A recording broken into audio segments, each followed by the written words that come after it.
Hi, this is Roger Mays looking down the throat of the fearsome man-eating plant, Audrey II, one of the stars in our upcoming production of Little Shop of Horrors, playing October 4th through the 7th here at Chadron State College.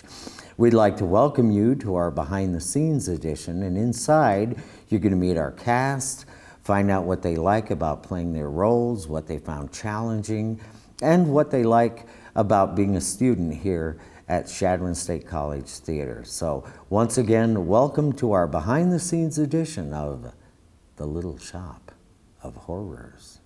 My name is Lauren Morris. I'm Becky French. And I'm Ryan Mamula. And we're the Doo-Wops. My name is Derek Phelps. I am playing Seymour Krellborn. My name is Ashley Rushman, and I am playing the part of Audrey. My name is Zachary Henderson, and I'm playing Mushnik. My name is Willis Miller, and I play the dentist, Orin Scrivello, as well as multiple other characters, minor roles throughout the show. I'm Michael Kruger. I am the puppeteer for Audrey II.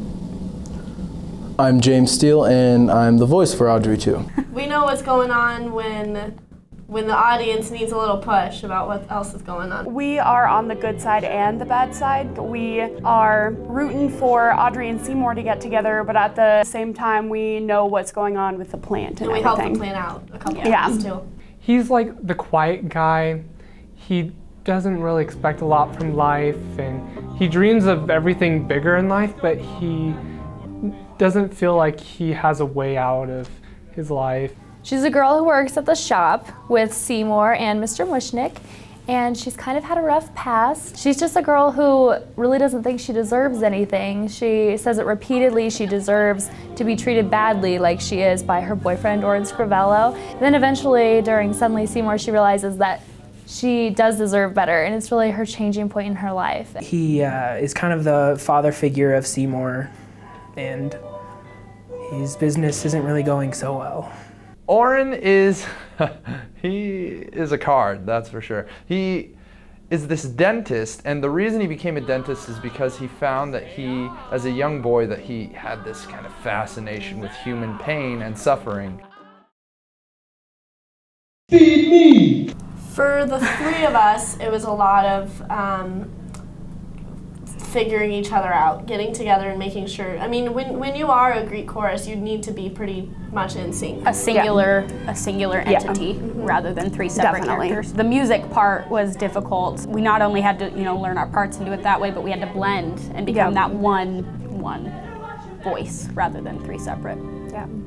I pretty much just listen to him. Yeah, usually he just goes off me, yeah. However he's delivering the line, I try and act that out the best. Yeah, and I try to make it obvious too, like what I mean when I say it. So if I'm like, how about that, Audrey? He's like, he does that like. So that head movement, I sit there and I watch myself do this kind of like mask work, and so it's like, okay, so, naturally I want to do this head movement with that line, so I'm going to make the plant do that head movement too. It's really weird, because I hear James's voice off in the distance, and then I'm working with the puppet.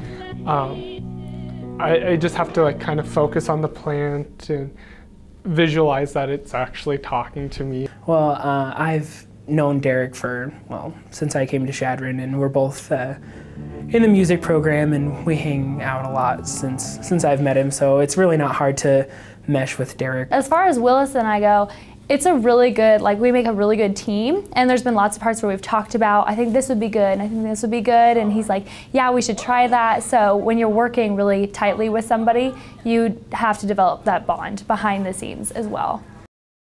Feed me, Grandma! Feed me now! The movie has the convenience of being able to make cut scenes, so you can travel a great distance in a very short amount of time, whereas we only have one scene on our stage to do all of what they did in the movie. The puppet's not as elaborate as the movie because we obviously don't have a Hollywood budget, but the puppets are still pretty amazing. Well, it's got some really good moral stories in it. I don't want to give them all away because you'll have to come to see it. It's got the hopeful scenes, the sad scenes, the love songs, everything, so it has an element for everybody. I love all the numbers are great, they're high energy. It's a little bit darker than the movie version, the theatrical version is. And so you'll have moments where you're laughing, you'll have moments where you're on the edge of your seats. It's gonna be funny, but then there's also gonna be some parts where you're like, why is this funny? But it's so funny. Like, people die. That's not funny, but it is funny. I mean, the way you do it. The movie didn't have a man wearing high heels,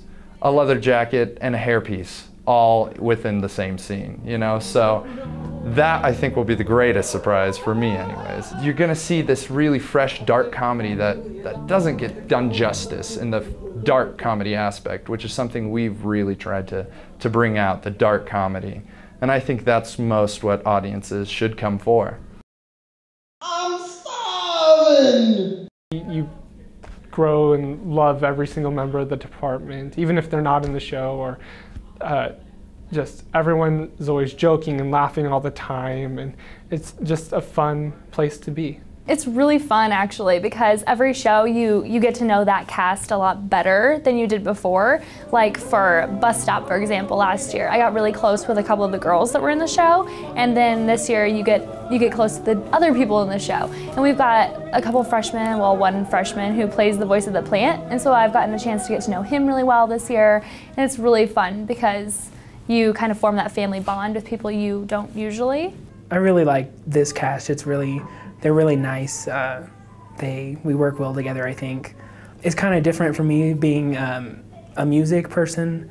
Like, I'm not used to the theater culture, so that's kind of takes some getting used to, but it's a lot of fun, and it's a great new experience. There's such a camaraderie, and like what Michael was saying earlier, like high school, it's like everybody's having fun, you know, but college, it's people here to act and do acting as a profession or something like that, and the concentration that everyone has, and it's just great.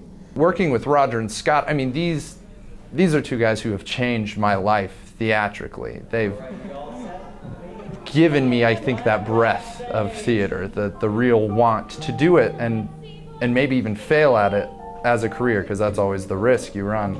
So taking the risk takes a lot of support, and that's what working with Roger and Scott really is. It's support. Thank you for joining us on the behind-the-scenes edition of The Little Shop of Horrors. And remember, whatever they offer you, don't feed the plants.